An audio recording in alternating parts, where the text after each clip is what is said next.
everyone. This is Tua from Vapor Honing Technologies. Today we have an Edelbrock intake manifold. This Edelbrock intake manifold came off of an Acura Integra GSR. So what we're gonna be doing today is basically putting this baby into this U.S.A 1000 HD, and we're gonna be running glass speed at 100, right around 100 psi.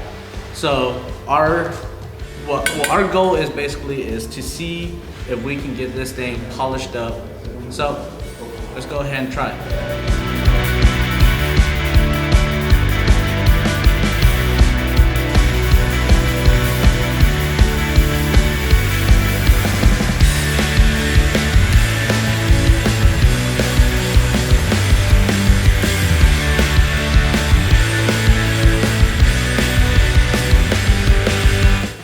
Welcome back, guys.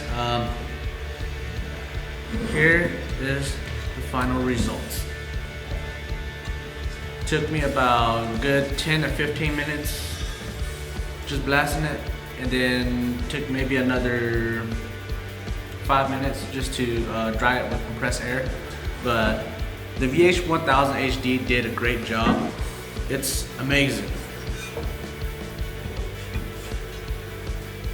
Here's the back side. Here's this side. And as you can see, didn't damage the brass at all. It looks amazing. But it looks great. I think it's a lot better than OEM look. And guys, if you guys like this, like us on Facebook, Instagram, and YouTube. Follow, subscribe, all that good stuff. Thank you. It's mine now.